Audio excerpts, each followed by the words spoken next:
বৈষম্য বিরোধী আন্দোলন যদি চূড়ান্ত পর্যায়ের সফলতা অর্জন করতে হয়, যদি চূড়ান্ত ন্যায় এবং ইনসাফ ভিত্তিক সমাজ গঠন করতে হয়, মানব রচিত কোন তন্ত্রমন্ত্র দিয়ে পরিপূর্ণ ইনসাফ ভিত্তিক সমাজ গঠন করা পশ্চিমকালেও সম্ভব নয়। এজন্য প্রয়োজন সৃষ্টিকর্তা মহান রব্বুল আলামিন আল্লাহ প্রদত্ত রাজনৈতিক বন্দোবস্ত। আল্লাহ যে রাজনৈতিক ব্যবস্থা দিয়েছেন সেটা হলো আল্লাহর প্রতিনিধিত্বের রাজনীতি, সেটাকেই বলা হয় খেলাফতের রাজনীতি। আসুন বাংলাদেশে যে জাগরণ শুরু হয়েছে সত্যের পক্ষে, বাংলাদেশে যে জাগরণ শুরু হয়েছে, বাংলাদেশের মানুষ যেভাবে জেগে উঠেছে, ইসলামকে যেভাবে বাংলাদেশের অনেক জায়গা থেকে নিষিদ্ধ করে রেখেছিল ফ্যাসিস্ট শেখ হাসিনা এবং তার দোসররা, হুঁশিয়ার। ঢাকা বিশ্ববিদ্যালয়টা নবাব স্যার সলিমুল্লাহর টাকা দিয়ে এবং তার সম্পদের উপর গড়ে উঠেছে।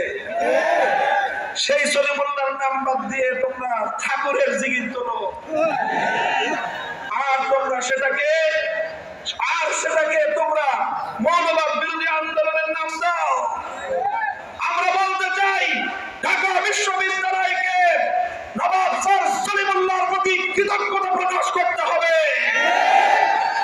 বিশ্ববিদ্যালয় প্রতিষ্ঠার বিরোধিতাকারী রবীন্দ্রনাথ ঠাকুরের প্রকৃত ইতিহাস জাতির সামনে উন্মোচন করতে হবে। বাংলাদেশের স্বাধীনতার প্রায় 20-30 বছর আগে মৃত্যুবরণকারী পশ্চিমবঙ্গকে নিয়ে পূর্ববঙ্গ বাংলাদেশের বিরুদ্ধে রচিত রবীন্দ্রসঙ্গীত বাংলাদেশের মানুষের জাতীয় সঙ্গীত হতে পারে কিনা এ জাতির মানুষ নতুন করে সেটা ভাবার সময় এসেছে। মানুষ একটি নতুন বাংলাদেশ চায়, বৈষম্যহীন বাংলাদেশ চায়।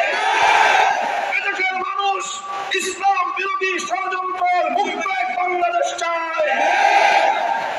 এই বাংলাদেশ গড়ার জন্য আমরা সকল দল এবং মতকে আহ্বান জানাই, নিজ নিজ দলের রাজনীতি করুন, যার যার জায়গায় দেশের স্বার্থকে সকল দলীয় সংকীর্ণতার ঊর্ধ্বে তুলে ধরুন।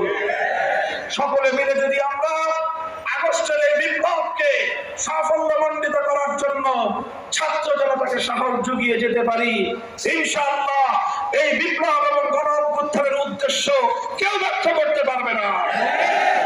আপনারা আগামী দিনে আমাদের পাশে থাকবেন তো ইনশাআল্লাহ?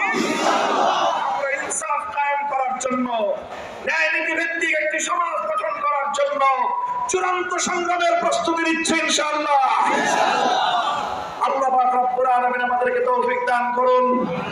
বাংলাদেশ ইনশাআল্লাহ যেভাবে 3টি আধিপত্যবাদ বিরোধী সংগ্রামের মধ্য দিয়ে তার অভ্যুদয় ঘটেছিল, সেই বাংলাদেশ ইনশাআল্লাহ তার সেই সংগ্রাম সফলতার মঞ্জিল পর্যন্ত পৌঁছে যাবে।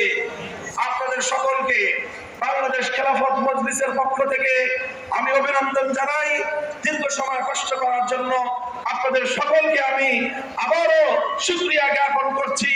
বাংলাদেশ খেলাফত মজলিস, যুব সমাজের জন্য বাংলাদেশ খেলাফত যুব মজলিস, ছাত্র মজলিসের পতাকা ধরে সংঘবদ্ধ হয়ে এই ন্যায় এবং ইনসাফের সংগ্রামকে এগিয়ে নেওয়ার উদাত্ত আহ্বান জানাই। সকলকে আমি আবার সংগ্রামী সালাম জানিয়ে প্রিন্সিপাল হাবিবুর রহমানের বাংলাদেশ খেলাফত মজলিসকে এগিয়ে নেওয়ার উদাত্ত আহ্বান জানিয়ে বক্তব্য শেষ করছি। নাসরুম মিনাল্লাহি ওয়া ফাতহুন করিব। বাংলাদেশ জিন্দাবাদ, বাংলাদেশ খেলাফত মজলিস জিন্দাবাদ। আসসালামু আলাইকুম ওয়া রাহমাতুল্লাহ।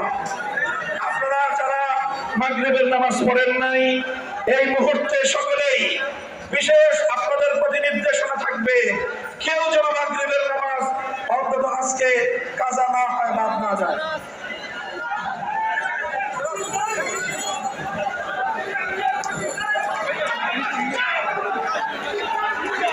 আমরা গাজী রহমতুল্লাহ সাহেব মহানগর সভাপতিত্ব বক্তব্য রাখবো।